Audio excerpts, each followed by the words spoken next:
காதலர்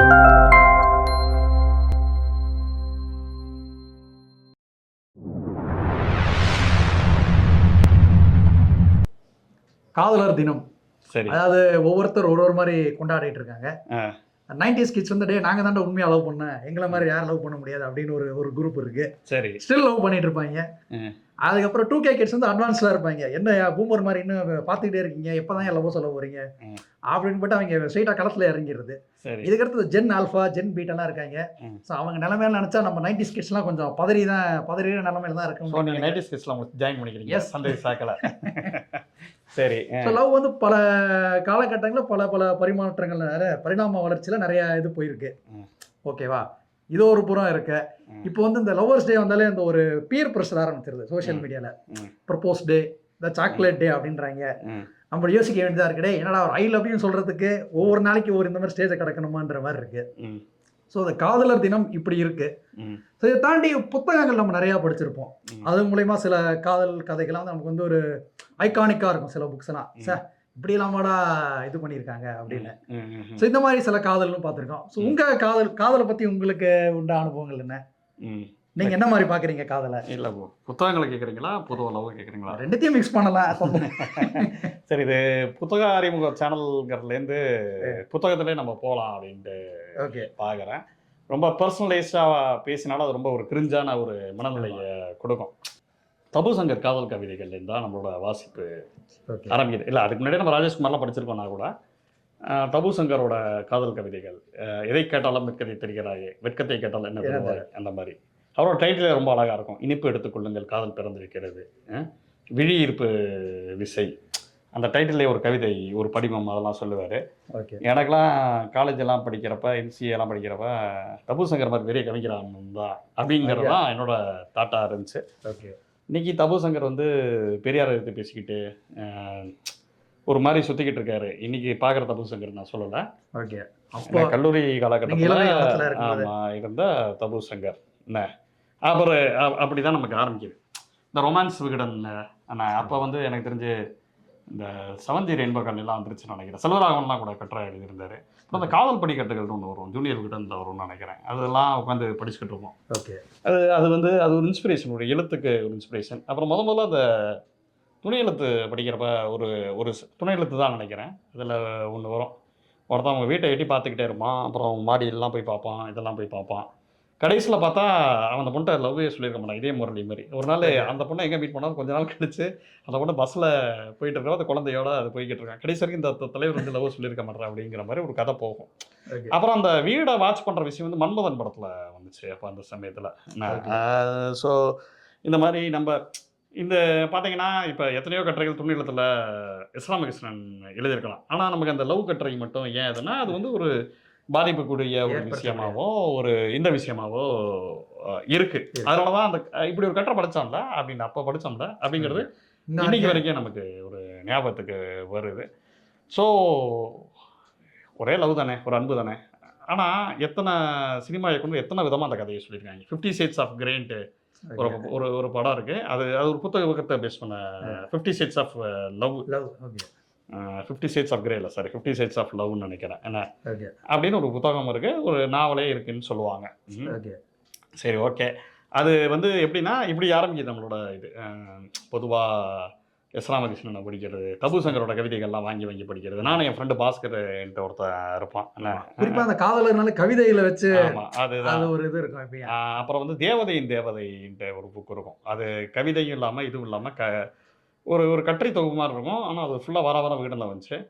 அதை வந்து யாருக்காவது ஃப்ரெண்டுகளுக்கெல்லாம் ஃப்ரீயாக வாங்கி கொடுக்குறதும் நான் பண்ணிக்கிட்டு இருந்தேன். தீவிரமான தபு சங்கர் ரசிகர் மன்ற தலைவராக இருந்தது தான் என்னை வந்து முதல்ல எழுதவும் இந்த இலக்கியத்தை நோக்கி திரும்பி பார்க்கவும் வச்சுச்சு. அதுக்கு முன்னாடி நம்ம ராஜேஷ்குமார், நம்ம சுஜாதாலாம் அப்போ படிச்சிருந்தா கூட கல்கிலாம் அந்த மாதிரி தான் படிப்போம்ல ஆரம்பத்தில்.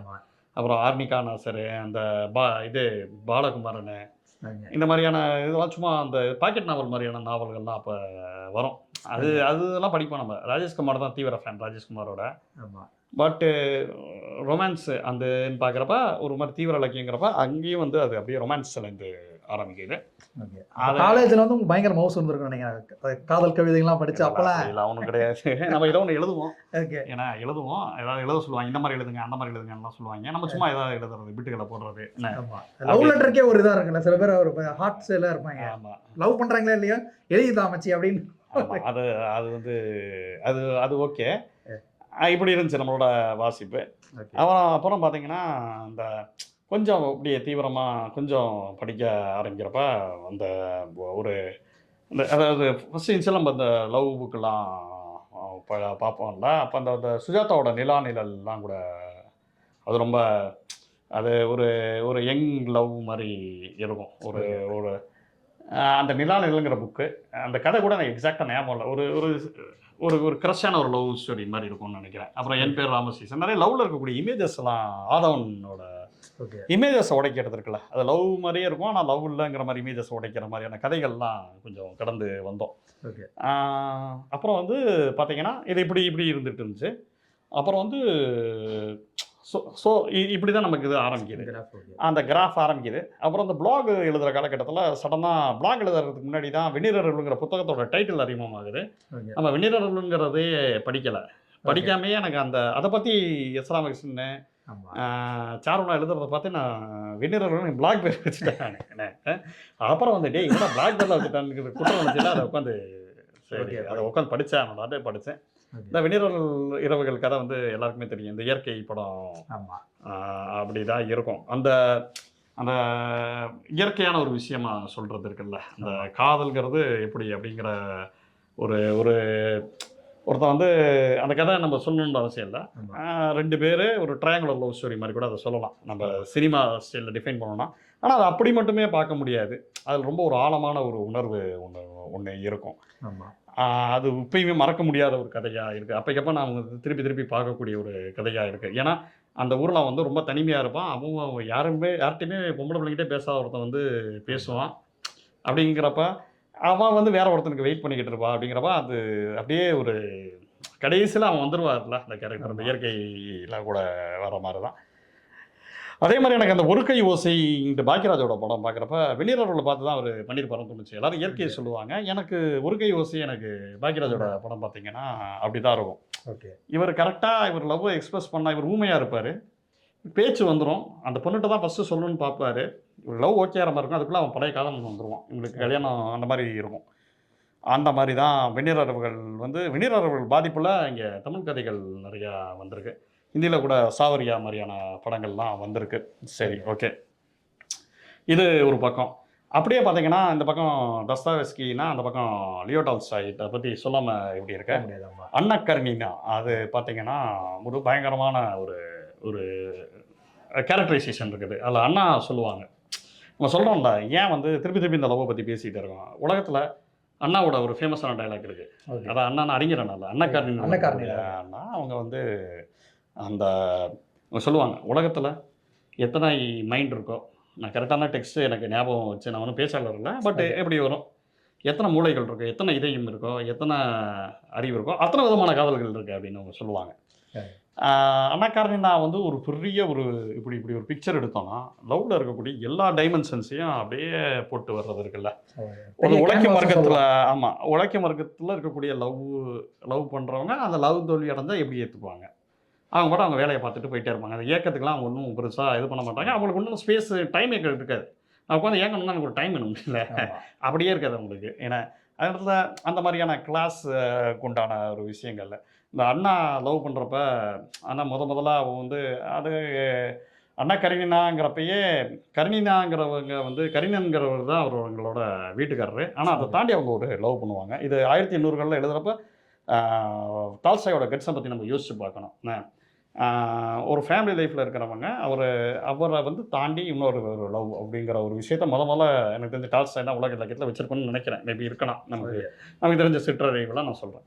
அப்போ கரீனனே வீரன்ஸ்கின்னு ஒருத்தவங்க லவ் பண்ணுவாங்க. அந்த லவ் காட்சி ஒரு புயல் மாதிரி இருக்கும், ஒரு ட்ரெயின் இருக்கும், ட்ரெயினுக்கு வெளியில் பார்த்தீங்கன்னா அவ்வளவு பனிப்பொழிவு இருக்கும், புயல் அடிக்கிற மாதிரி இருக்கிற இடத்துல அந்த கரீனன்கிறவர் இது வீரன்ஸ்கிங்கிறவன் இவங்க மேரேஜ் ஆனவங்கிறது, அதாவது இவங்களுக்குள்ள ஒரு கட்டுப்பாடு இருக்கும், இருந்தாலும் அவன் மேலே ஒரு காதல் வரும். அப்போ வந்து அந்த புயலாக இருக்கிறதுக்காக அந்த காட்சியை விவரிச்சிருப்பார்.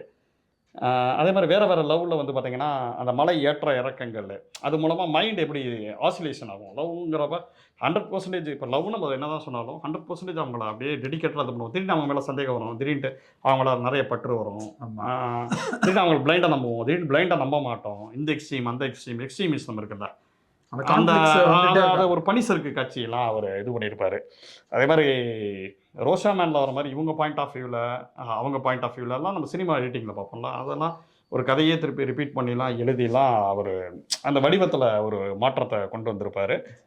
ஸோ வாரன்கா, அண்ணா, கிட்டி இந்த மாதிரியான பாத்திரங்கள், இவங்களுக்கு உண்டான கதையில் உண்டான வேறு மாதிரியான விஷயங்கள். அதே மாதிரி ஆண்களில் வீரன்ஸ்கி, கரீன் என்ன லெவின்ட்டு ஒரு கேரக்டர் இருப்பார். அண்ணா கரீன்னா வந்து லவ்வில் வந்து ஒரு வாழ்க்கையை ஒட்டுமொத்தமாக புரிஞ்சுக்கணுன்னா அண்ணா கரீனாவோட அந்த மைண்ட் செட் இருக்குது பார்த்தீங்களா, ஐயோ பயங்கரமாக இருக்கும். எனக்கு வந்து அந்த நாவல் வந்து டால்ஸ்டாய்லாம் படிக்க ஆரம்பித்த பிறகு தான், நான் முன்னாடிலாம் நிறைய நான் ஃபிக்ஷன்ஸ்க்கு தான் நிறைய முக்கியத்துவம் தருவேன். ஆனால் டால்ஸ்டாய் படிக்க ஆரம்பிச்சது, என்னடா ஒரு வாழ்வியலை போட்டு இப்படி வந்து ஒரு விஷயத்த மேஜிக் அவனு பண்ணுறாரு. இப்போ தஸ்தாவேஸ்கி 2 பேரை வச்சு பண்ணுறாருன்னா டால்ஸ்டாய் வந்து ஒரு 100 கேரக்டர் உள்ளே வைப்பார். உள்ளே வச்சு அதுக்குள்ளே நிறையா கான்ஃப்ளிக்ட்டுகளை வச்சு அந்த கான்ஃப்ளிக்ட்குள்ளேருந்து வாழ்க்கையில் இருக்கக்கூடிய உண்மைகளை நோக்கி அவர் டால்ஸ்டாயோட ரைட்டிங் எப்போவுமே போய்கிட்டு இருக்கும். அதனால் எனக்கு டால்ஸ்டாய்க்கு மேலே பயங்கரமான ஒரு ரெஸ்பெக்ட் உண்டு. ஏன்னா சரி அண்ணா கரீனா அப்படி சொல்கிறாரா, அவரோட நடனத்துக்கு பிறகு ஒரு கதை படிச்சிருப்பீங்க. ஆமாம், படிச்சிருக்கீங்களா? அதில் டால்ஸ்டாய்ட்ட வந்து ஒரு வர்க்கப்பார்வை ஒன்று இருக்கும். ஒரு கேரக்டரு அவன் வந்து பார்த்தோன்னே லவ் அட் ஃபர்ஸ்ட் சைட் மாதிரி, ஆமாம், ஒருத்தர் பார்த்தோன்னே லவ் பண்ண ஆரம்பிச்சிருவாப்புல. அது ஒரு நடனத்து பார்ட்டியில் லவ் பண்ணுவாங்க. இப்போ நம்மளுமே பார்ப்போம், இது கதை வந்து சொல்ல வேண்டிய விஷயங்கள் எக்கச்சக்கம். அதில் ஒருத்தன் வந்து ஒரு பார்ட்டியில் ஒரு அப்பாவும் பொண்ணு நடனம் ஆடுறதை பார்க்குறாரு, ரொம்ப பிடிச்சிருது. இவங்க எவ்வளோ லவ்ஃபுல்லான அப்பா பொண்ணாக இருக்காங்க. ஸோ நமக்கு இப்படிலாம் ஒரு பொண்ணு இருக்கணும் அப்படின்னு சொல்லிட்டு மனசுக்குள்ளே லவ் பார்ட்டி மூடில் இருக்காங்க. ஏன்னா அப்புறம் பார்த்தா இவர் வந்து நைட்டை தூங்குறப்ப இவருக்குள்ள கலரான கனவுகளும் கண்ணாடிகளும் அந்த லவ்வுக்கு வந்துக்கிட்டே இருக்குது. ஓகே, இந்த கேரக்டர் காலையில் போகிறப்ப பார்த்தா ஒரு இராணுவ வீரர் ஒருத்தரை அடிச்சுக்கிட்டு இருக்கார். ரோட்டில் ஒரு குதிரையில் ஒருத்தரை பயங்கரமாக கீழே ஒருத்தர் திருடனா யாரோ ஒருத்தர் பயங்கரமாக அடிக்கிறாரு. இப்போ பார்த்தாலே தெரியுது அவன் அதிகார வர்க்கமாக இருக்கான், எப்படிலாம் அடிக்கிறான், எவ்வளோ மோசமான ஆளாக இருக்கான் அப்படிலாம் யோசிக்கிறாரு. ஓகேவா? கடைசியில் பார்த்தா நெருங்கி வரப்போ பார்த்தா அது நேத்தி நடனம் ஆடிக்கிட்டு இருந்த பொண்ணோட அப்பா. அப்போ தான் அந்த வர்க்கம் புரியுது, அதிகார வர்க்கம் வந்து எப்படி நடந்துக்கும் அப்படிங்கிறது புரியுது. ஸோ டால்ஸ்டாய் வர்க்க அரசியெல்லாம் படிச்சாரான்னு தெரியாது, வர்க்க ரீதியான விஷயங்கள் இருக்குல்ல, அப்போ நமக்கு செட் ஆகாது பாண்டு இவர் இந்த கேரக்டரை உணர்றாரு.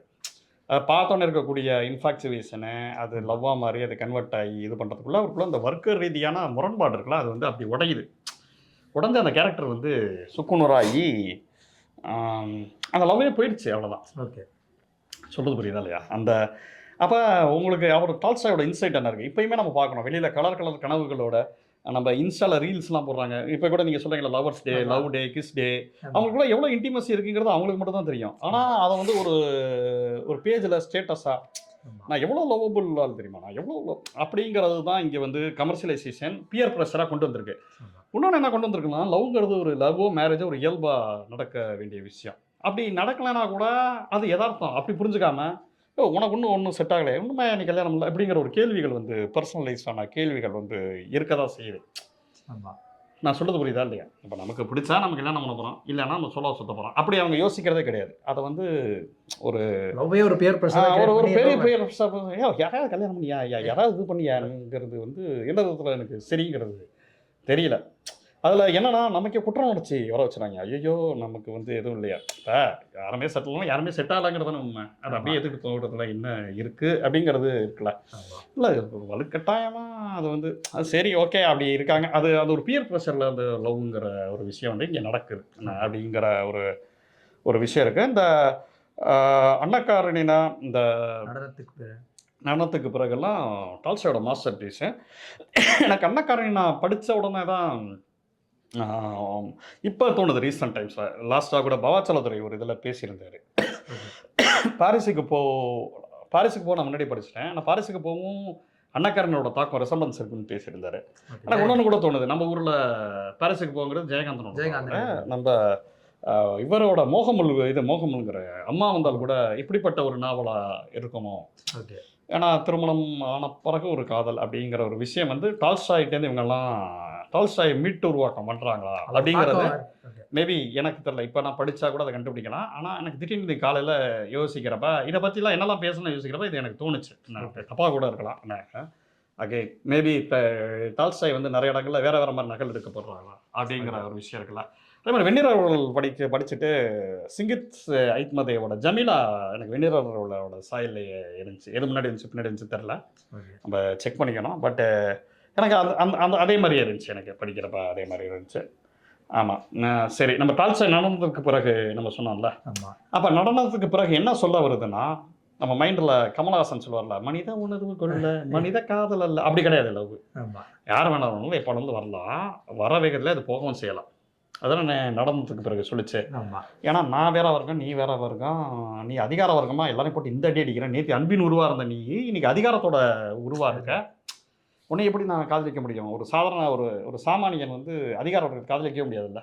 இப்போ ஒரு வேளை அதிகார வர்க்கத்தில் இருக்கிறவனுக்கு அது செட் ஆகும். இந்த சார்லஸ் டயானா அப்படி நான் சொல்கிறது புரியுதா இல்லையா? ரொம்ப டயானா ரொம்ப சாதாரண வர்க்கத்தை சொல்லுவாங்கன்னா, பட் ஸ்டில் சொல்கிறேன். சில பேர் சொல்கிறாங்க வர்க்கத்தெல்லாம் தாண்டி இருந்ததாங்க காதல்லாம் சொல்கிறவங்கலாம் இருக்காங்க. பட் ஸ்டில் அதை வர்க்கம் பேஸ் பண்ணி தான் அது வருதுங்கிறது ஒரு இடதுசாரி சிந்தனை முறையாக இருக்குது. இது வந்து ஒரு பழைய வரட்டுவாதங்கன்னு சொல்கிறவங்க இருக்காங்க. அதுக்குள்ளே நான் போகல. ஆனால் டால்ஸ்டாயோட இன்சைட் இருக்குல்ல, அந்த கதைக்குள்ளே பார்க்குறப்ப இவங்க அன்பே இல்லாமல் இருக்காங்க. இவங்களும் நான் இப்படி சேர முடியுங்கிறது இருக்குல்ல. அந்த அந்த விஷயத்தை வந்து நம்ம காதல் வந்து புனிதப்படுத்தலை. அவர் அதை உடச்சி அதை இது பண்ணி அப்படி ஒரு வேற லேயருக்கு கொண்டு போகிறாருல. இந்த விஷயத்தை வந்து நம்ம பெரியார் வந்து பெண்ணின் அடிமையானதில் காதல்ங்கிற ஒரு இதில் சொல்லியிருப்பார். எப்படின்னா ஒருத்தரை பார்த்து ஒரு இளவரசி லவ் பண்ண ஆரம்பிச்சிருவாங்க. இளவரசன் நினச்சிக்குவாங்க அவன் பார்க்குறதுக்கு பயங்கர அழகாக பர்சனாலிட்டியாக இருக்கான். அப்புறம் தெரியும் அவன் வந்து சிப்பாயிட்டு தெரியும். அப்புறம் அந்த அந்த அந்த அந்த இளவரசிக்கு அந்த லவ்வே போயிடும்.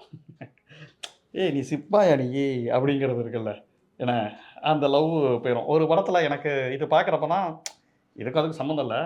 கவுண்டமணி வந்து இவர் வருவார், நம்ம ஒருத்தர் காமெடியன் இருப்பார்ல, அவர் வருவார். அவர் பொண்ணு வருவாங்க. ஸ்கூலில் பியூனாக சேர்றதுக்கு வருவார்.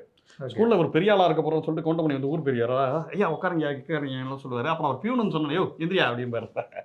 அந்த மாதிரி தான் இங்கே வந்து மரியாதைகள், அன்புகள், பரஸ்பர அன்பு, பரஸ்பர மரியாதை அப்படிங்கிறது மனிதர்களுக்கு கொடுக்கக்கூடிய லெவலில் சமூகம் ஈக்குவலாக இருக்கா? அப்படி கிடையவே கிடையாது. அப்படி இருக்கிறப்ப காதல் மட்டுமே அப்படி இருக்கணுன்ற அவசியம் இல்லை.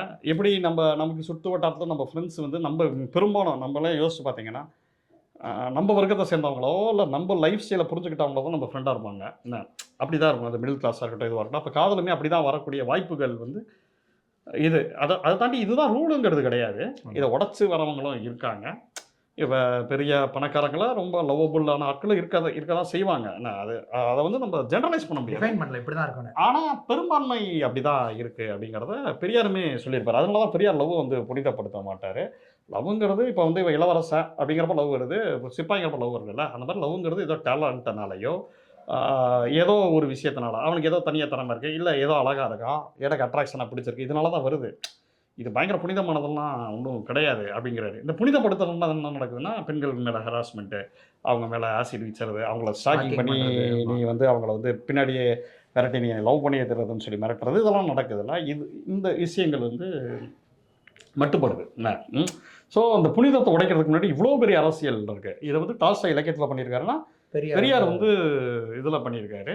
2 பேருமே தாடி வச்சு பார்க்குறதுக்கு ஒரே மாதிரி இருப்பாங்கன்னு நினைக்கிறேன். ட்வின் பிரதர்ஸ் இல்லை என்ன இல்லை, எனக்கு அப்படி தான் தோணும். இவர் ஏதாவது இந்த பெண்ணின் அடி மேலே இந்த எபிசோடு பார்க்குறோம், அந்த காதல், இந்த கற்பு, இந்த மாதிரியான விஷயங்கள்லாம் பார்க்குறப்ப அதில் இருக்கக்கூடிய ஓப்பன்னஸ் இருக்குல்ல, பெரியார்கிட்ட இருக்கக்கூடிய ஓப்பன்னஸ் பயங்கரமான ஒரு பொலிட்டிக்கல் சென்ஸ் வந்து இருக்கும். ஆனால் அதுக்கான காதல் வந்து ரொம்ப கால்குலேட்டிவானதா அப்படின்னா அதுவும் கிடையாது. அதையும் நம்ம சொல்லுவோம், அது கால்குலேட்டிவாக இவரை வந்து இப்படி இருக்குப்பா அதனால எனக்கு பிடிச்சிருப்பா அப்படின்னா கூட அந்த அன்பு வந்து ரொம்ப பயங்கரமானதாக மாறிடுது. இப்போ நீங்கள் பார்க்காமே இருக்கிற லவ் அப்படிங்கிறத அதுக்கு முன்னால் ஏதாவது படம் சொல்லுங்கள். பார்க்காம இருக்குன்னா இது காதல் கோட்டை, காலமெல்லாம் காதல், குரல்லே லவ் பண்ணுவாங்க. இந்த ரெண்டுத்துக்கும் எங்கேருந்து இன்ஸ்பயர் ஆகினாங்க அப்படின்னா மதில்கள். ஓகே, மதில்கள் வந்து ஒரு இப்போ எனக்கு தோணுன பாயிண்ட்டு, ஜஸ்ட் நான் தோணுன பாயிண்ட்டு. மதில்கள் வைக்கம் முகமது பஷீரோடது. ஒரு செவரு, அந்த ஜெயிலு, ஆண் சிறை பெண் சிறைன்ட்டு இருக்கும். சுதந்திர போராட்டத்தை கட்ட காலகட்டம். இன்றைக்கி இருக்கிற மாதிரியான வாட்ஸ்அப், ட்விட்டர் காலகட்டமாக இருந்தால் கூட அவங்க ஐடியை வாங்கிக்கலாம். நாளைக்கு எங்கேயாவது வெளியில் போனப்போ கூட மீட் பண்ணலாம். இது சுவர். அது வந்து இவர் பஷீர் வந்து அந்த சிறையில் இருக்கார். சிறையில் இருக்கிறப்ப அவர் சுதந்திர போராட்டத்துக்காக போயிருக்காரு. இவரை அரெஸ்ட் பண்ணிட்டு போயிடறாங்க. மற்றவங்களாம் காங்கிரஸ் கட்சி, கம்யூனிஸ்ட் கட்சிக்காரங்களாம் வெளியில் வந்துடுறாங்க. இவர் வந்து கட்சியில் இல்லாதனால இவர் அந்த கைதியாக இது பண்ணல. இவர் கேஸ் ஒரு குழப்பமாக இவர் உள்ளே இருக்கிற மாதிரி ஆயிடுது. ரொம்ப கடுப்பாகிறாரு. அப்போ வந்து பெண்கள் சிறை இந்த ஏதோ ஓட்டை போட்டு அதில் பார்க்கறது இவங்களா அவங்க அப்படி இருக்குது. சரி, ஒரு செவர் இருக்குது. அந்த செவரில் 2 பேர் கம்யூனிகேட் பண்ணிக்குவாங்க, ஆண்களும் பெண்களும். அப்போ பஷீருக்கு வந்து நாராயணி அப்படின்னு நினைக்கிறேன், நினைவுலன்னு சொல்கிறேன், நாராயணி தான் நினைக்கிறேன். அவர் இங்கே இந்த பொண்ணுக்கும் அவருக்கும் இவங்களுக்குள்ள ஒரு பெரிய பேசுறது, உரையாடல் மூலமாக ஒரு காதல் வந்து வெளிப்பட்டுரும். அப்போ இவர் வந்து பஷீர் வந்து செடியில் இது பண்ணி ஏரியாவே ரொம்ப கலகலன்னு வச்சுக்கக்கூடிய ஒருத்தர். அந்த இதுக்குள்ளே உள்ள செடியெல்லாம் போட்டு பூக்கள்லாம் வளர்த்துருவார், எல்லாம் பண்ணிடுவார். அப்போ செடி வந்து பெண்கள் சிறையில் போகிறதுக்கு உண்டான ஒரு ஏதோ ஒன்று வரும்னு நினைக்கிறேன். இவர் அடுத்த நாள் நான் வந்து இந்த காஸ்டியூமில் இருப்பேன்னு சொல்லுவார். இந்த காஸ்டியூமில் எப்படி இருப்பேன், நீ கருப்பா சாப்பான்னா எனக்கு தெரியாது, அதெல்லாம் விடு, நமக்குள்ளே பிடிச்சிருச்சுல அவ்வளோதான். நான் இந்த காஸ்டியூமில் இப்படி இந்த மாதிரி வருவேன். ஏன்னா அந்த செடி வைக்க போகிறது நான் தான். அந்த மாதிரி ஏதோ ஒன்று சொல்லுவார், ஏதோ ஒரு அடையாளம் சொல்லுவார். என்ன அடையாளம் எனக்கு எக்ஸாக்டாக குறிப்பாக ஞாபகம் இல்லை. அப்போ கடைசியில் பார்த்தா இவர் அன்னைக்குன்னு பார்த்து விடுதலை செஞ்சிருவார். திடீர்னு போலீஸ் வருவாங்க, இவர் ரெடியாக இருப்பார் தலைவர். போய் பார்க்கலாம் அப்படின்னு இன்னைக்கு விடுதலை வந்துருவாங்க. யோ எதுக்கு என்னை விடுதலை பண்ணீங்க அப்படின்னு கேட்பாரு பஷீர். அது வந்து மதில்கள் அப்படிங்கிற ஒரு இதுக்குள்ள எவ்வளோ படிமங்கள் இருக்குது. இது வந்து அடூர் வந்து டைரக்ட் பண்ணி மம்முட்டி நடிச்சாரு. மம்முட்டி வந்து என்ன ஏன்டா விடுதலை செஞ்சீங்க அப்படிங்கிறது மலையாளத்தை கேட்குறப்ப உண்மையிலே பயங்கரமான டச்சிங்காக இருக்கும். பார்க்கவே இல்லை, அவன் பேர் தான் தெரியும். நான் சொல்கிறது புரியுதா இல்லையா? இவர் ஒரு நடுவில் ஒரு செவர் இருக்குது, ஒரு தடவை கூட லைஃப்பில் பார்க்கல. ஆனால் அப்படி ஒரு லவ் இருக்குது. நீங்கள் நம்ம காதல் கோட்டையெல்லாம் நம்ம சொல்கிறோம், மேபி அதனால கூட ஒரு காதல் கோட்டை அப்படின்னு வச்சுருந்துருக்கலாம். அந்த கோட்டைங்கிறது இங்கே மதுர்களாக நீங்கள் யோசிச்சு பாருங்கள். மதுர்களும் காதல் கோட்டை ஒரே கதை தான். இவர் என்ன ஏன்டா விடுவிக்கிறீங்கன்னு கேட்பாப்புல. பஷீர் வந்து கேட்பாப்புல. ஏன்னா அதில் நிறைய விஷயங்கள் இருக்கும். வெளியில் போனாலும் அது சிறை தான், என்ன ஓப்பன் சிறை அப்படிங்கிற மாதிரியான விவாதங்கள்லாம் இருக்கும். ஒரு அன்பே இல்லாத வாழ்க்கையை என்ன சொல்லுவீங்க? அது சிறைக்குள்ளே இருக்கிற வாழ்க்கை தானே, ஒரு அன்பே இல்லாமல், ஒரு லவ்வே இல்லாத வாழ்க்கையை. அதை வந்து பஷீர் தொட்டு போயிருப்பார், ஃபிலாசபிக்கல் டேர்ம்ஸில் தொட்டுட்டு போயிருக்காரு. அதனால தான் அவர் வைக்கம் முகமது பஷீர். அவரோட அந்த இதுவும் என் பாலிய கால சகின்னு நினைக்கிறேன், அதுவும் ரொம்ப ஒரு முக்கியமான கதை. அப்புறம் ஒரு காதல் கடிதம். ஆமாம், அந்த காதல் கடிதத்தில் எனக்கு என்ன வேலைன்னா என்னைய லவ் பண்ணுன்னு சொல்லுவாங்க. ஸோ அது பஷீரோட கதைகளில் ரொம்ப அவரோட கதைகள், அவர் என்னென்னலாம் அனுபவப்பட்டாரோ அதுதான் பெரும்பாலும் இருக்கும். அவரோட கதைகளும் பயங்கரமாக உண்மைக்கு நெருக்கமானதாக வந்து இருக்கும். வைக்கம் முகமது பஷீர் வந்து ஒரு கல்ட் அப்படின்ட்டு சொல்லலாம். எப்படி டால்ஸ்டாய், இங்கே தஸ்தாவெஸ்கி, சிங்கி சயித் பதையெல்லாம் சொல்லலாம், அந்த லெவலில் வைக்கம் முகமது பஷீரை சொல்லலாம். சரி, அப்புறம் வந்து அதுதான். ஸோ இந்த மாதிரி வைக்கம் முகமது பஷீர் வந்து அப்படியே வந்துட்டு போகிறாரு. அப்புறம் பார்த்தீங்கன்னா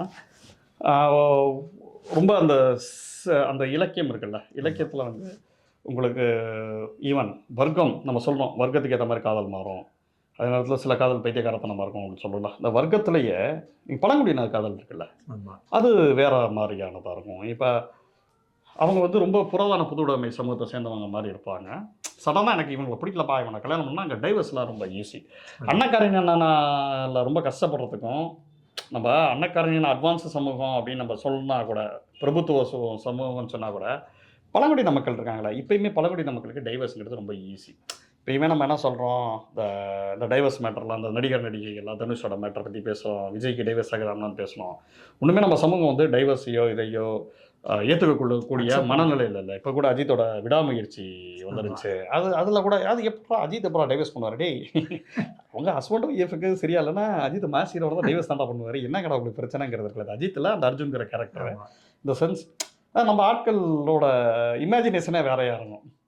ஒரு அம்மாலாம் சொல்லுது, அஜித் இந்த அம்மாவுக்கு வேணாமா, த்ரிஷா திட்டுது ஒரு அம்மா, இந்த இதில் பேட்டியில் கேட்பாங்கல்ல, என்ன அது எனக்கு தப்பாக பட்டுச்சு அப்படிங்கிறது, என்ன எனக்கு புரியல, நம்ம சமூகம் என்ன அந்த அப்போ இங்கே லவ்வே புரிஞ்சுக்கலங்கிறதா, நீங்கள் டைவர்ஸை புரிஞ்சுக்கலாம், லவ்வை புரிஞ்சுக்கலாம் தான் எப்படின்னு சொல்லு. இப்போ லவ்ங்கிறது ஒரு ஸ்பேஸ் கொடுக்கறது, டைவர்ஸே உனக்கு தேவைப்பட்டா புரிஞ்சுக்கோங்கிறது தானே. அப்படி இல்லாமல் இவங்க வந்து லவ் இல்லைனாலும் அது விலகி போகிறதுக்கு உண்டான ஒரு ஸ்பேஸ். கடிச்சு வைக்கிற சமூகமாக நீங்கள் சேர்ந்து வாழணும், அதானே பொறுப்பு. ஆமாம். அதுவும் நம்ம ஊரில் வந்து அந்த இதெல்லாம் இது பண்ணுவாங்க நினைக்கிறேன், அந்த கவுன்சிலிங்கிற பேரில். அந்த இந்த படத்தில் ஆண்டவன் கட்டில கூட காட்டியிருப்பாங்க. ஏன்னா அவ்வளோ ஈஸியாக இல்லை, டேய் உங்களை ஃப்ரீயாக விட்டுருவாங்க, இங்கே வா கூப்பிட்டு 2 பேரை வச்சு அட்வைஸ் பண்ணுறதுலாம் நடக்கும் போல தெரில. ஏன்னா என்ன அந்த ப்ராசஸ் தெரில. பட்டு அப்படி இருக்குல்ல நம்ம ஊர் சமூகத்தில் அப்படி அந்த. அப்போ இல்லை டக்குன்னு உடனே அதுக்காக ஒரு ரிலேஷன்ஷிப்பை தூக்கி எறியணும்னு அவசியம் இல்லை, அதுக்கு அது மீனிங் கிடையாது. பட் ஸ்டில் பெரியறப்ப ஓகே போய் பாய் அப்படின்னு அவங்களுக்கே ஓகே இதுக்கு மேலே. ஆமாம், இதுக்கு மேலே இது வந்து வேலைக்காகாதுங்கிறப்ப அவங்க 2 பேரும் தான். ஆனால் ஊரே சேர்ந்து கவுன்சிலிங் பண்ணுறீங்கல்ல, அது எந்த விதத்தில் சரிங்கிறது இருக்குல்ல. டேய் இவங்க 2 பேரும் எப்படின்னு அவங்க 2 பேருக்கு தான் தெரியும் எக்ஸாக்டாக. சில விஷயங்களை வெளில சொல்ல முடியாது, அவங்க 2 பேருக்குள்ளே நடக்கக்கூடிய விஷயங்கள்லாம். என்னத்தை சொல்கிறதுலாம் நம்ம ஊர் அப்படி தான் இருக்குது. ஆனால் அதுக்கு சொல்ல வரேன். ஆனால் அப்படி இருக்கிறப்ப எனக்கு வந்து சோழர் தொட்டி அது வந்து ரொம்ப ஒரு புரட்சிகர நாவல் மாதிரி தான் இருக்கும். அதில் இருக்கக்கூடிய லவ் கானகன், லக்ஷ்மி சரவணகுமாரோட கானகன், அதே மாதிரி நக்கீரனோட காடோடி, இந்த 3 காடோடிங்கிறது இந்தோனேசியா காடுகளை பற்றி சொல்லுவேன். இந்த 3 லவ்ல 3 இதுலையும் என்ன பார்த்தேன்னா அந்த ட்ரைப்ஸ் பெண்கள் வந்து 2-3 லவ்லாம் கூட பண்ணுவாங்க. ஓகே, அங்கே அது ரொம்ப சாத்தியமா. நீங்கள் இது எப்போ வேணாலும் யாருக்காவது இவரை எனக்கு பிடிக்கல, இவரை நான் கல்யாணம் பண்ணிக்கணும், அதுக்கும் அந்த ட்ரைப்ஸ் சமூகத்தில் ஒரு அனுமதி இருக்குது. அப்போ அவங்க மேம்பட்ட சமூகமா நம்ம மேம்பட்ட சமூகமாங்கிற ஒரு கேள்வி இருக்குது. இங்கே வந்து இன்னும் டைவர்ஸ்னா காசி பேசுறது இருக்குல்ல, இப்போ இங்கே யாரோட ரிலேஷன்ஷிப் வச்சுருப்பாங்க, அவங்க சரி அப்படி வச்சுக்கிறாங்க, அது அவங்க 2 பேரோடது எட்டி பார்த்த மாதிரியே பேசுறது இருக்குல்ல, அப்படி நடக்குதுல்ல. அப்படி இருக்கிறப்ப அவங்க சமூகம் எவ்வளோ மேம்பட்ட ஒரு சமூகமாக இருக்குங்கிறத நம்ம கவனிக்க வேண்டியதாக இருக்குது. ஏன்னா ஸோ இது ஒன்று இருக்குது. இன்னொன்று அந்த அந்த அந்த அந்த லவ் வந்து எப்படின்னா ரொம்ப ஒரு ஒரு பயங்கரமானது, ஒரு இதுவானது, இப்படி இருக்குல்ல, ஒரு காம்ப்ளிகேட்டடானது. நேரத்தில் வர்க்க ரீதியாக புரிதல் இல்லாமல் இருக்கக்கூடிய ரைட்டிங்களும் இங்கே இருக்குது. இப்போ ஜெயகாந்தன் வந்து ஆகப்பெரிய ரைட்டரு, ஆனால் அவர் சினிமாவுக்கு போன சித்தாள் அப்படிங்கிற நாவலை வந்து கடுமையாக ரஞ்சித் வந்து விமர்சனம் பண்ணியிருப்பார். எம்ஜிஆர் ரசிகராக இருக்காங்கிறதுக்காக. என்ன புரியுதா? அவங்க வந்து ஒரு ஹஸ்பண்ட் ரிக்ஷாக்காரன்னு நினைக்கிறேன், அது நானே படிச்சிருக்கேன் அந்த நாவலில். அவர் எம்ஜிஆர் பச்சை குத்தி இருப்பாருன்னு நினைக்கிறேன். இந்த ஒய்ஃபு ஊர்லேருந்து வர ஒய்ஃப் வந்து அவங்களுக்கு சினிமானா என்னன்னு தெரியாது. அப்புறம் இவர் எம்ஜிஆர் ரசிகராக இருப்பாருங்கிறதுலேருந்து எம்ஜிஆர் படத்தை பார்த்து இதுக்கு எம்ஜிஆர் ஃபேன் ஆக்கி விட்டுருவாரு. அவங்க எம்ஜிஆர் ஃபேன் ஆகிட்டு அவங்க வந்து உறவு கொள்றப்பெல்லாம் பார்த்தீங்கன்னா அந்த அந்த பச்சை குத்துற இடத்துல கட்டி பிடிக்கிறது பண்ணுறது அதெல்லாம் இது பண்ணிகிட்டு இருக்கேன். அதுக்கப்புறம் ஒரு லெவலில் பார்த்தீங்கன்னா ஹஸ்பண்டுக்கு தெரிய வரும் எம்ஜிஆர் தான் பிடிச்சிருக்கு அப்படின்ட்டு. இது வந்து எந்த பெண்களுக்கு வேணாலும் இது பண்ணால் அது வந்து ரஞ்சித் வந்து பயங்கரமாக கடுமையாக விமர்சனம் பண்ணார். ஏன்னா இந்த வர்க்கத்துக்கு உண்டான ஒரு பார்வை இல்லாமல் அப்படி சொல்லியிருக்காருன்னு சொல்லி ரஞ்சித் சொன்னார். பொதுவாக அப்படியும் இருக்கும்ல. நான் ஒரு பழைய கவிதை ஒன்று படிச்சிருக்கேன், அது கூட தபூஸ் சங்கரோட கவிதை தான் நினைக்கிறேன். ஆனால் அந்த சமயத்தில் ஒரு பேர் சங்கர்னு நினைக்கிறேன், தாமியசால அவர் இருந்தார் நினைக்கிறேன். ஏன்னா இந்த சினிமாவுக்கு போன சித்தாள் இதை விடுங்க, இது எம்ஜிஆர் ரசிகை, அந்த இதில் லவ்வில் ஒரு டிபேட் வருதில்ல, அந்த டிபேட் தான். அதே மாதிரி அந்த கவிதையை எழுதியிருப்பார். நான் வந்து மடியில் படத்துக்கு என்னை வந்து பயங்கரமாக கொஞ்சிக்கிட்டு இருந்தேன். கடைசியில் டே நீ அஜித் மாதிரி இருக்கடான்னு சொல்கிறப்ப ஏதோ வரும் என்ன, அப்போ தான் எனக்கு தெரிஞ்சு அந்த கொஞ்சம்லாம் எனக்கு இல்லைன்ட்டு அப்படிங்கிற ஒரு காதலனோட ஒரு பார்வையாக இது இங்கேருந்தோ எனக்கு இப்போ இதெல்லாம் பேசுகிறப்ப ஒரு எப்பயோ படித்தது. ஏன்னா ஆனந்தவிடம் அந்த கவிதைக்கு வந்து அப்போ அந்த 25 இயர்ஸ் கவிதைகளுக்கு காசுலாம் கொடுப்பாங்க, அதில் கொடுத்தாங்கன்னு நினைக்கிறேன். ஏன்னா தபு சங்கர் தான் நினைக்கிறேன், சங்கராக இருந்தாலும் நினைக்கிறேன். அப்போ ஆக்சுவலாக வெறும் சங்கருங்கிற பேரில் வரும்னு நினைக்கிறேன், ஐ திங்க். என்ன மேபி தகவல் தப்பாக இருக்கலாம். நான் அந்த கவிதையோட கான்செப்ட் வந்து இதுதான். ஸோ இதெல்லாம் இருக்குது.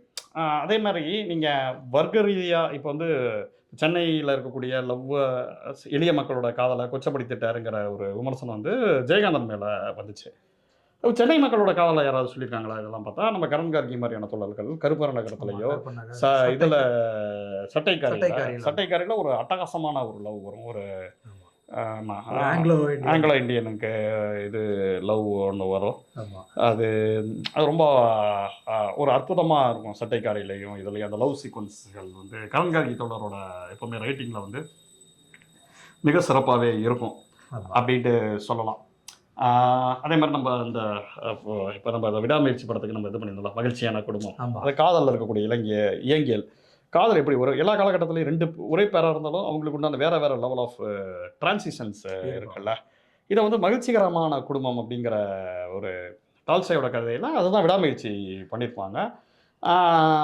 எனக்கு இன்னொன்று படிச்சு தமிழில் அந்த வெப்பம் குளிர் மழை அந்த படமும் இதே மாதிரி இருக்கிற மாதிரி படிச்சு வேற வேற ஓகே. சீசன்ஸில் இருக்கக்கூடிய அவங்களோட காதல் வந்து குரோ ஆகுது. ஏதோ ஒன்று அந்த ரிலேஷன்ஷிப்பில் இருக்கக்கூடிய முரண்பாடு அது குரோ ஆகுது. அப்போ நீங்கள் ஃபஸ்ட்டு பார்த்த காதலர்கள் அவங்க கிடையாது. அவங்க ஒரே பேராக இருந்தால் கூட இப்போ அவங்க வந்து எக்ஸ்பீரியன்ஸ்டான வேற மாதிரியான ஒரு தாட் ப்ராசஸில் இருக்கக்கூடியவங்க.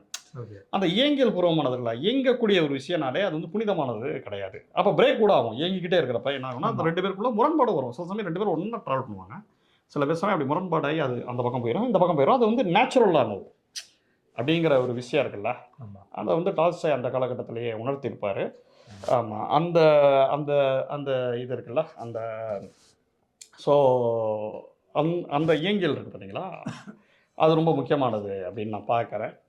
அப்புறம் வேறு என்னென்னா காம்ரேடுன்ற ஒரு நாவல், அது யார் எழுதியிருக்காங்கிறது எனக்கு மறந்து போச்சு. ஓகே. அது என் நினைவில் இருந்து தான் சொல்கிறேன். ஓகே. காம்ரேடுங்கிற நாவலில் ஒரு பெரிய ரவுடியாக இருப்பார்னு நினைக்கிறேன். அவர் இடதுசாரி பண்ண லவ் பண்ணி அது கல்யாணம் பண்ணி அவர் பெரிய தோழராக மாறிடுவார். அப்படி ஒரு கதை பார்த்துருக்கேன். ஓகே. அதே மாதிரி இந்த தாய் நாவலில் இந்த வர்க்க வேறுபாடுகள் அதுக்குண்டான காதல் அதெல்லாம் தொட்டுட்டு போயிருப்பாருங்கிற மாதிரி ஒரு நினைவு. ஆமா, மாக்சிம் கார்கி. ஆமா. மாக்சிம் கார்கி உள்ளுக்குள்ளே தொட்டுட்டு போயிருப்பார். அந்த ஒரு ஒரு அந்த வர்க்கத்தில் எது வந்து ஒரு பிரதானமாக இருக்குது. தாய் அவங்க பையனும் இன்னொருத்தவங்க அவங்க வருவாங்க வீட்டுக்கு. என்னதான் அதெல்லாம் அமைப்பு வேலை அது செஞ்சிருப்பாங்க. பட் அதை தாண்டி அந்த டெடிகேட்டடாக இருப்பாங்க. ஆமாம். ஒர்க்கு பட் அது லவ் இருக்கும். பட் அது பெருசாக ஆமாம், அதை எஸ்டாப்ளிஷ் பண்ண மாட்டாங்க. ஏன்னா சமூகத்துக்கு மேலான காதல் வந்து ரொம்ப பிரதானமாக படுறப்ப இந்த காதல் வந்து இந்த இடதுசாரிகள் இவங்களுக்கெல்லாம் வந்து அது ஒரு பார்ட் அண்ட் பார்சலான ஒரு லைஃபோட ஒரு ஒருங்கிணைந்ததாக இருக்கும். அவரோட பிரதான பிரச்சனையாக அந்த சினிமாவில் காட்டி நம்ம தமிழில் பழக்கப்படுத்திருக்காங்க. லவ் தான் பிரதான பிரச்சனை, லவ் இல்லைன்னா தற்கொலை பண்ணிக்காங்க அப்படி இப்படின்னு சொல்லிட்டு அப்படி இருக்காது அந்த. ஏன்னா நம்ம இயக்குனர்களுக்கும் அவங்க சொந்த உணர்வு அதெல்லாம் தாண்டி பெரிய வாசிப்போ பெரிய தளங்கள் இல்லாதனால இங்கே வந்து இவங்களுக்கு இனிஷியலாக எல்லாருக்குமே இளைஞராக இருக்கிறப்ப அவங்களுக்கு காதல் மட்டும் தானே தெரியும். அப்போ வந்து சினிமா இயக்குனர் ஆகிறான்ல, அப்போ அதுக்கு மட்டும் எக்ஸ்போஸ் ஆகி ஃபுல்லாக அது தமிழில் வந்து பார்த்தீங்கன்னா அத்தனை ஆணவ கொலைகள் இருக்குது, ஜாதி இருக்குது, இத்தனை பிரச்சனை இருக்குது. அதை தாண்டி எத்தனை காதல் கதைகள் தான் சொல்லுவீங்கிறதுல காதல் கோட்டை காதல் என்ன டேய் இப்போ வரைக்கும் சொல்லிக்கிட்டு இருக்காங்கன்னு நினைக்கிறேன். ஏன்னா அது ரைட்டு. அது வந்து நிறைய வேறு ஆங்கிளில் அதுக்கு உண்டான பெர்ஸ்பெக்டிவ்ஸ்லாம் நம்ம பேச தான் செய்யணும். சமகாலத்தில் காதலில் என்ன பிரச்சனைகள் வந்துக்கிட்டு இருக்கு இதெல்லாம் பேசணும். இப்போ சமகாலத்தில் இப்போ ரீசெண்டாக மாதவராஜோட கிளிக்கு வந்து ஒரு முக்கியமான ஒரு கதையாக பட்டுச்சு, என்ன படைப்பாக பட்டுச்சு. ஸோ ஒரு மாடர்ன் டே ஆஃப் லவ்லாம் எப்படி இருக்குது, என்ன மாதிரி இருக்குது, என்ன இதெல்லாம் கூட நம்ம அதை புரிஞ்சுக்க தான் வேணும் எப்படி இருக்குது இல்லை. அது அப்போ அதுக்குண்டான விஷயங்கள் இருக்குல்ல, அதுக்குண்டான பிரச்சனைகள் அதுக்குண்டான விஷயங்கள் அதெல்லாம் நிறைய பேர் எழுத தான் செய்யணும், இல்லைன்னு. ஆனால் சும்மா வந்து 2 பேர் லவ் பண்ணுறாங்க அப்படி இப்படின்னு ஒரு பொண்ணு அப்படி போனோடனே பெரிய பூக்களாக வந்து விலகும் இல்லை.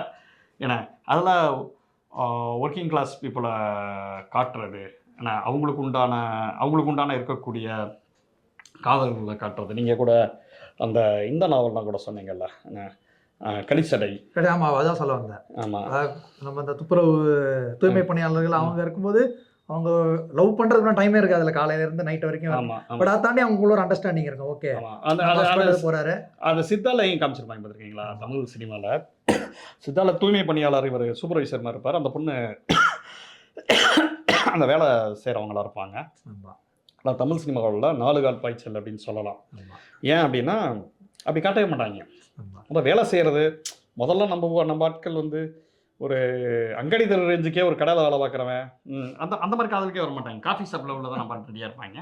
ஆனால் உழைக்கும் மக்களோட லவ் அவங்களுக்கு உண்டான லைஃப் ஸ்டைல் எப்படி இருக்குது, நிறைய வேலைகளுக்கு நடுவில் அந்த அந்த பேக்ட்ராப் இருக்குல்ல, அதுவே பேக்ட்ராப்பே ஒரு பெரிய கதை சொல்லக்கூடிய ஒரு விஷயமா இருக்கிறத நான் பார்க்குறேன். என்ன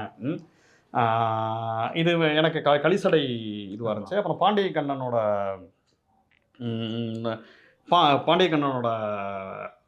இதில் நுகத்தடி அதுலேயுமே ஒரு நல்ல ஒரு உள்ளுக்குள்ள ஒரு காதலில் ட்ரீட் பண்ணப்பட்டிருக்கும். அது மெயினாக காதல் கதைன்னு சொல்ல முடியலனா கூட அந்த உழைக்கும் மக்களோட காதல் அந்த அந்த பார்ட்ஸ் எல்லாம் நல்லா இருக்கும். முக்கியமாக பார்த்தீங்கன்னா இலக்கியத்தில் பார்த்தீங்கன்னா இது ரொம்ப சிறுகதைகளில் பார்த்தீங்கன்னா புதுமை பித்தனோட செல்லம்மா அதில் ஒரு வரி எழுதியிருப்பார். அவள் இறந்து போயிடுவாங்க. ஒரு பொணாங்கிறது அவ்வளோ கணம் கிடக்குதுங்கிறத பயங்கரமாக எழுதியிருப்பாரு. ஆமா அவ கரெக்ட். உயிரோட இல்லை ஆனால் கிணக்கிறா அப்படிங்கிறாங்களா, அந்த எம்டினஸ்க்குள்ள ஒரு கணம் இருக்கும்ல எப்பயுமே. லவ் வந்து விட்டு போன பிறகு, இல்லை இறந்த பிறகோ, இல்லை லவ் பிரேக்கப் பண்ண பிறகு ஒரு கணம் இருக்குல்ல, அதை ஒத்த வரையில் எழுதி முடிச்சிருப்பாப்ல புதுமை. ஆமா அவங்க நோய்வாய்ப்பட்டிருப்பாங்க. டெய்லியும் அவர்தான் அந்த அவர்தான் பிரச்சனை. பார்த்துக்குவாரு. அப்பெல்லாம் இல்லாத கணம் கணம் வந்து அவங்க ஒய்ஃப் வந்து இறந்து போயிட்டு செல்லம்மாள் வந்து அவ்வளவு கணம் இல்லை அப்போ கிணக்கிறா அப்படிங்கிற மாதிரி சொல்றது இருக்குல்ல, அந்த அந்த வரி வந்து பயங்கரமான வரிகளாக எனக்கு பட்டுச்சு.